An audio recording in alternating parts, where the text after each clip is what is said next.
Welcome to part 2 of the tour. You should now be standing at point 4. As you look around, you will see that almost nothing remains of the new church, and for this we have to thank Henry VIII and the English Reformation.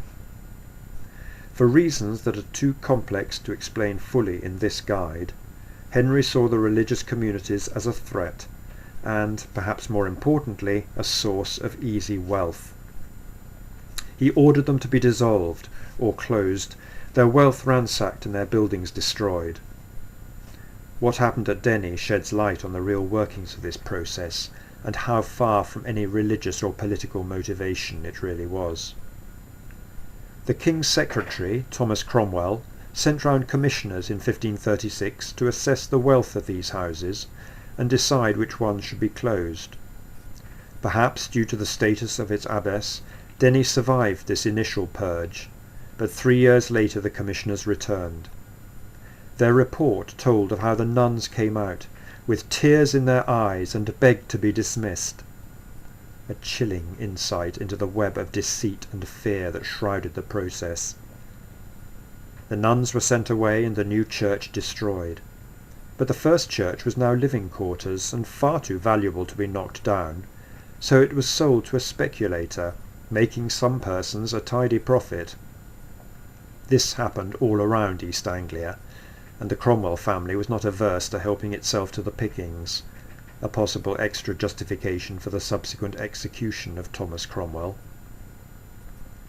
And so for the next 400 years Denny Abbey became a farmhouse, owned by families, corporations and businesses. This was not such a new departure, since the abbey had always been the centre of a farming estate. It was just the status of the owners which changed.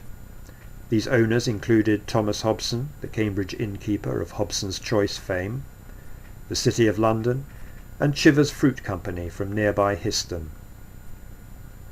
Although the inside of the building changed to create a more domestic feel, few major architectural alterations were made.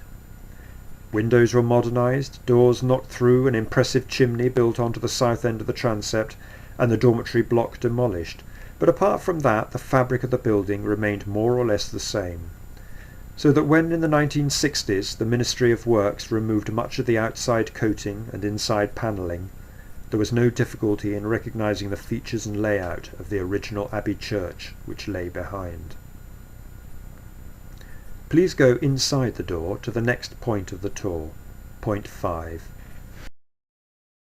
You are now standing at the crossing point of the first church. In front of you is the main part of the nave, with the north transept to your right and the south transept to your left.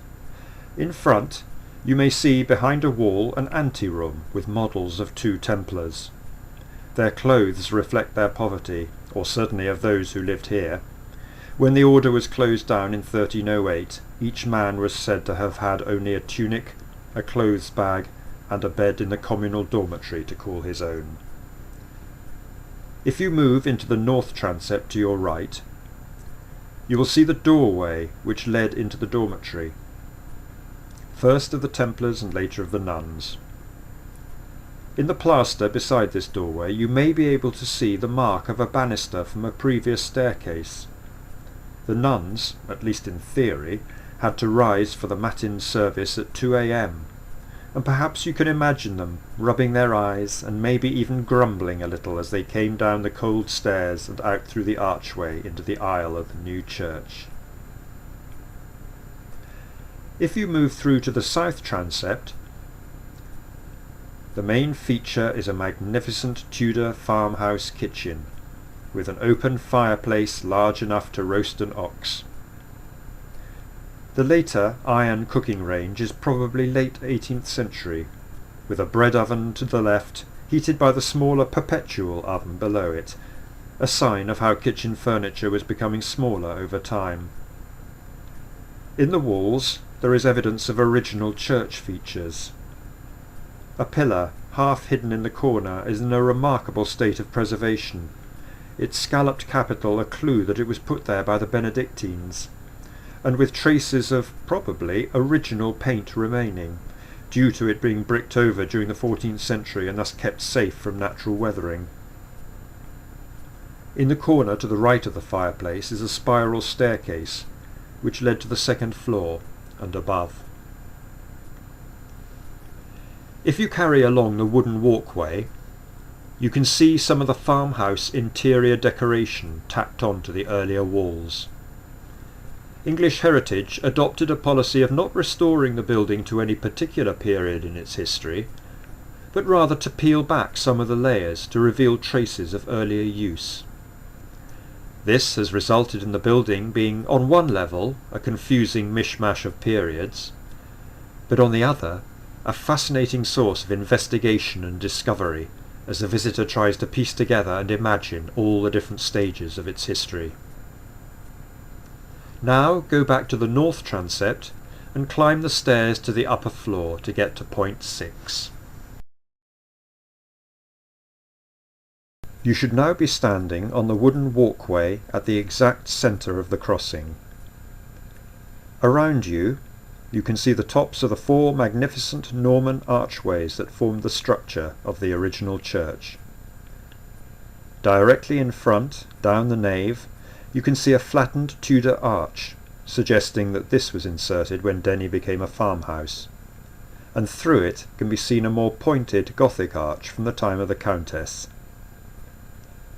If you go through, you can see the clear-story windows of the first church on each side, and this gives an idea of how narrow it was. The paint on the walls is medieval and reminds us that later on these were the private quarters for the Countess and her guests, and so needed to be bright and cheerful. If you go back into the upper south transept, you can see the Countess of Pembroke's own bedroom. Its present austere appearance is a far cry from the comfortable surroundings she would have enjoyed. The room would have been dominated by a 4-poster bed with elaborate and luxurious hangings. There would have been plaster and paint on the walls and possibly tapestries. The floor would have been covered, perhaps with rush matting, and there would have been a roaring fire. There would also have been a chest and table and chair, and the right-hand doorway would have been a clothes cupboard. The left-hand doorway led to her own private garderobe. The window would have been in the back wall rather than the side, which would have been blocked by the church. It was filled in when the chimney was built. The beams in the long room that you can see through these doorways are 14th century, and they were strong enough for that room to hold balls as late as the 1920s. To continue the tour, go out of the Abbey by the entrance you came in, across the site of the new church, through the doorway by the cottage, and across to the refectory to point 7. You are now standing in the refectory or dining room of the Abbey, built by the Countess in the 14th century. The large painting on the wall gives an idea of how the dining room might have looked, and if you search you can find the architectural details on which the painting was based. For example, the number and shape of the Gothic windows, the small doorway in the opposite wall, with the outline of the pulpit above it, and the magnificent tiled floor. At the far left end there would have been a kitchen. Considering there were only ever about 30 nuns, you can see that they lived in some degree of comfort. Food would have come from the surrounding fields, and from the Abbey's own fish ponds, which lie alongside the track leading to the site. If the refectory looks a bit like a barn, with its large facing doors, that is because after the dissolution it was used for just such a purpose. This saved it from demolition, and when archaeologists dug down through centuries of cow dung, they found the floor in a surprisingly good state of preservation. If you go outside, towards the right-hand end of the refectory wall, you can see the doorway the nuns used. It looks too small, until you notice the ground is banked up before it. This mound reveals that under your feet lie the remains of the ancillary buildings all abbeys were accustomed to have. The site has not yet been thoroughly excavated, and you can imagine that if you could roll back the top few feet of ground like a carpet, you would clearly see the outline of such structures. For now we have to take the word, largely guesswork, of archaeologists who say that the space between the refectory and the stone wall you've just come through is the cloister, while the stone walls just emerging from the ground between the refectory and the cottage belong to a chapter house. The cream-coloured cottage that you see in front is more recent, but still interesting. It is one of perhaps 3 which were built at Denny in the 1860s to house farm workers and their families. It perhaps owes its existence to Prince Albert, the husband of Queen Victoria, who was appalled by the squalid conditions endured by agricultural labourers, and who personally designed and promoted model dwellings for their benefit. While this is not an exact copy of his design, it undoubtedly owes its existence to his influence, and perhaps reveals the philanthropy of the owner, or the difficulty of attracting labour at the time. It has been modernised and furnished to reflect the 1940s, but apart from electricity had probably changed little from the 19th century. It seems cramped, damp and gloomy to us now, and it is hard to imagine that it represented the height of luxury to those who lived in it first. This ends the audio tour, but not the end of things to see in the museum. Do not miss the Village Life shop, with its goods and packaging reminding us of the recent past, nor our display of farming equipment, which tells the story of the development of agriculture from the time of the agricultural revolution.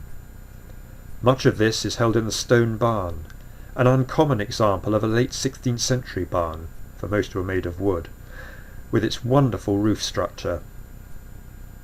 The stone for this building, we can guess, came from the recently demolished Abbey church. Also, make sure you see the displays of Fenland crafts, which give a fascinating insight into this fast disappearing culture. Thank you for your attention.